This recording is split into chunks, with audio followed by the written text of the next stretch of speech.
அனைவருக்கும் வணக்கம். நாங்கள் இன்றைக்கி கோதுமை மாவோ மைதா மாவோ இல்லாமல் இன்றைக்கி பூரி செய்து நாங்கள் ரொம்பவே சாஃப்டானதும் ஹெல்த்தியானதுமான பூரி. நீங்களும் ஒருக்கா ட்ரை பண்ணி பாருங்க. வாங்க அப்படி செய்கிறேன்னு பார்க்கலாம். முதல்ல நான் மிக்ஸி ஜார் எடுத்துருக்கிறேன். இதில் 1 கப் ரவை, வறுக்காத அவிக்காத ரவை எடுத்துருக்கிறேன். இந்த ரவையை ஒரு சுற்றி அரைச்சிட்டு வரப்போகிறோம். கொஞ்சம் மறுவல் இருக்கணும். அதுக்காண்டி நல்லா அரைக்காமல் ஒரு சுற்று பாருங்க. இப்போ முதல் சுரசுரப்பாக இருக்கும் ரவை. இப்போ இதை ஒரு சுற்றி அரைச்சிட்டு வரப்போகிறோம். இப்போ அரைச்சிட்டு வந்துட்டேன். இதை நான் பூரி மாவு குழைக்கிற பாத்திரத்துக்கெல்லாம் சேர்க்குறேன். பாருங்கள், பார்க்கவே தெரியுது கொஞ்சம் மறுவல் இருக்குது. இப்போ இதுக்கு தேவையான அளவு உப்பு சேர்த்துக்கொள்கிறேன். உப்பை சேர்த்து மாவையும் உப்பையும் கலந்து விடுவோம். இப்போ இதுக்குள்ளே கொஞ்சம் கொஞ்சமாக தண்ணி சேர்த்து, குளிர்ந்த சாதாரண தண்ணி சேர்த்து கொஞ்சம் கொஞ்சமாக தான் தண்ணி சேர்க்கப்புறம் என்ன கூடினா பதம் பிழைச்சிடும் என்பதற்காக கொஞ்சம் கொஞ்சமாக தண்ணி சேர்த்து சரியான பதத்துக்கு குழைச்செடுப்பேன்.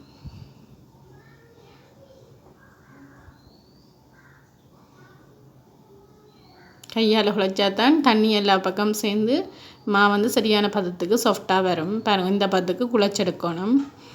இப்போ இதை 2 மணித்தியாலம் ரெஸ்ட்டில் விடப்பேன். அப்போ மூடி போட்டு மூடி வைப்போம்.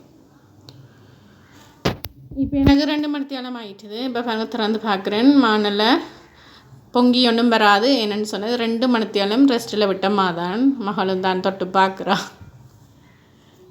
இப்போ இதை நாங்கள் பூரி நான் சாதாரணமாக உருட்டி வட்டமாக வட்டி எடுக்கிற மாதிரி நானும் உருட்டி வட்டமாக வட்டி எடுக்க போகிறேன். அதுக்காக உருட்டுக்கட்டை வச்சு உருட்டி எடுக்கிறேன்.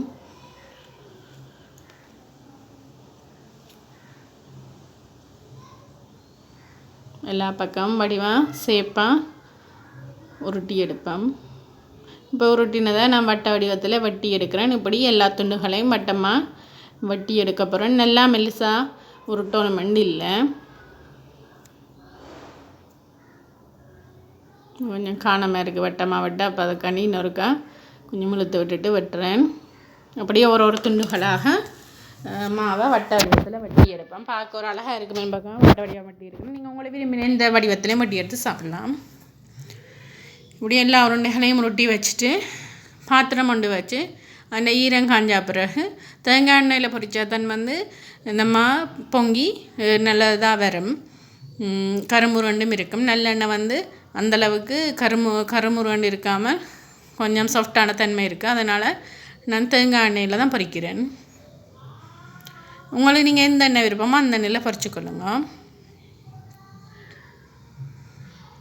இப்போ வட்டமாக வட்டின பூரிகளை இப்போ எங்களுக்கு தேங்காய் எண்ணெய் கொதிச்சிட்டுது போட்டு பொரிச்செடுக்கிறேன். பாருங்கள், உங்களுக்கு பொங்கி வாரதெல்லாம் நான் காட்டுறேன். இப்படி அகப்பையால் தட்டி விடத்தான் பொங்கி வரும்.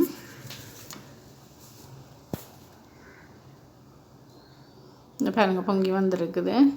இப்போ 2 பக்கம் வர்றக்காண்டி மெட்ட பக்கம் திருப்பி விடுறேன்.